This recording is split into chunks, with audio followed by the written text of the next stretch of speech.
morning, and pardon the hair chaos.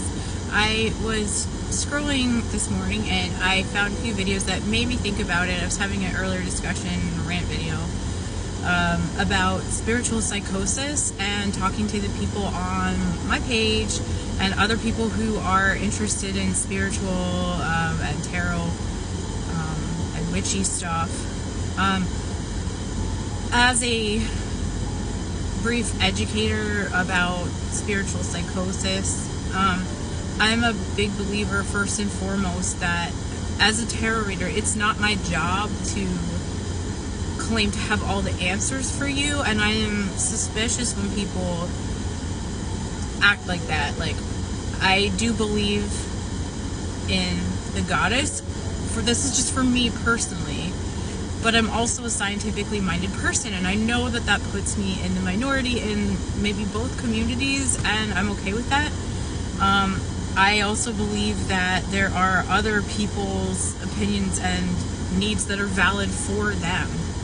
And part of what I'm trying to do with my practice is to get people to a position where they're examining the world for themselves. My message is not ever going to apply to anyone, and I always want you to take it and think about it and just try to fact check it with your intuition. Do this with every single person that is giving you advice, and try to see what fits for you as a whole. And if it doesn't, then it's not your message and you don't need to worry about it. If it stresses you out in a way that's not healthy, it's not your message and you don't need to worry about it. Okay, so spiritual psychosis is, I tend to frame it like, many people hear voices. That is actually pretty normal. But things are starting to be considered more of a delusional disorder if you are hearing voices that are distressing to you, if you are believing in spiritual things that are deeply distressing to you, if you start to think that you are God. And I think that's different than saying there's a little bit of the goddess in all of us, I'm God and I can make rainstorms happen, or things like that. That would be on the delusional side. And obviously not trying to argue with anyone who is delusional, but that tarot is not a substitute for therapy. If you think that these things apply to you, it may be time to seek professional help and to open that door of trust and let a trusted professional talk to you about what's going on. I think in the spiritual community, it's really important to acknowledge that there are people in psychosis, or people who are trying to just figure things out, that are deprogramming from a Christian background, for example.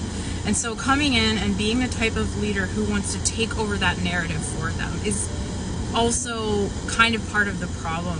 I want an empowered audience, or just a party of equals that are sharing ideas, who are this part fits for me, this part doesn't. That's okay. I don't want to yuck anyone else's yum, but there are a lot of spiritual concepts that I don't really believe in. I don't personally believe in karma. I don't personally believe in ascension narratives. I feel like that lends itself to being special, or I think we all go through different stages in our lives and kind of graduate different levels, but I think that we're all kind of equals, and spiritualities or belief sets that put you way above or way below anyone else tend to be unhealthy. It's I realize that this is rambling, but I'm just trying to give everyone a context for when you're clicking on a tarot reading, if you're clicking on a spellcraft, if you're clicking on some goddess message, how to use your discernment and try to turn that on. If you're someone who really has trouble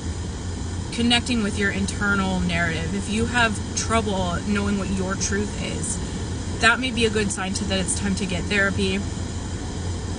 If you were raised in a repressive religious upbringing and you haven't had the chance to find out truth for yourself, you might be more susceptible to narratives that pull you into really strong black and white thinking. So I know that my gray area, big room for different viewpoints, aren't going to work for a lot of people because that's not comfortable for them. But for me, it is the most psychologically healthy place to operate. So my world is populated with science and with goddesses, and I know that those things don't seem compatible, but I don't have a choice in that belief system because that is who I am at my core.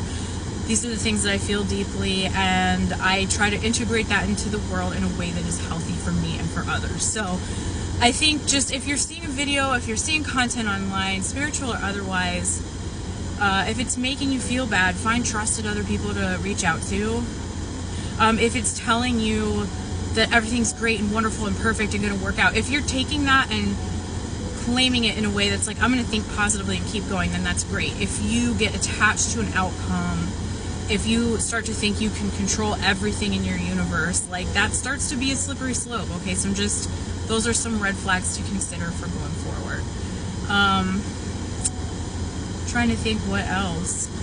Just none of my messages are universal, right? You are the one in charge, and that is what deprogramming from religious brainwashing looks like, is taking back your own spiritual truth. And I really wish you luck in that. If I'm not your person, like, that's great. I hope you find people that do resonate with you. And there may be follow-ups to this, but I just wanted to leave this here so that everyone who visits my page can kind of get a taste of what I'm doing. And so that if you really need therapy instead of tarot, like, go do that. I know access is an issue. But if you are truly like broke and unemployed, there are usually some types of services in your county. So like reach out to your county mental health office, reach out to the interweb, see where you might be able to get some kind of support or telehealth or even a support group in your area, because you don't have to suffer alone. And I don't know, I'm sending you guys all good vibes. Blessed be.